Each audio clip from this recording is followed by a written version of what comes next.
Good morning mga friend. Pakikita ko lang sa inyo ang harap ng aming bahay dito sa Japan. Ayan, yung mga puno, mga sanga, ang ano na, ano to, tuyo. Kasi nga malamig dito sa Japan. Kaya yan. Pero pag tag-init, pag summer na, maganda na yan. Yan ang aming harapan.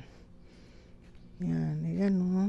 Daming dahon na lagas. Yan.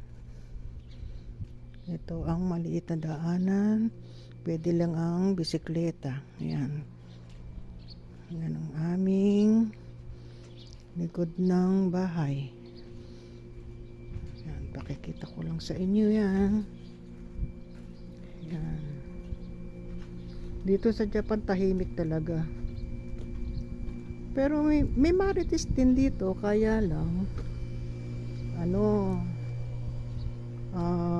tago nasa loob ng bahay. Pero pag tag-init, nasa labas sila. Ayan, may sinampay ako. Ayan. Sinampay ko. And then, sasakyan ko. Yan ang aming lumang washing machine. Yan, hanggang dyan. Yan, taas namin yan. Yan. Gandito. Yan. Gandito. Yan, taniman na ng aming kapitbahay yan. Yan, bundok. Yan. Yan ang sa amin. Yan ang daanan namin. Yan. Tahimik di ho ba dito sa Japan?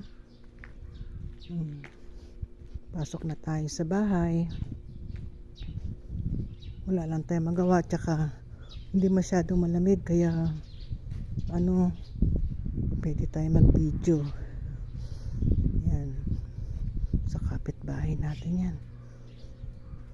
Yan, mga puno namin dito mga tuyo-tuyo na.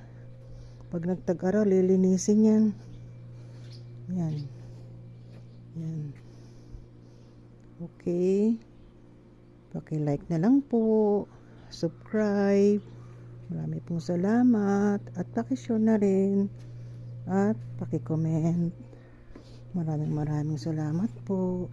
God bless.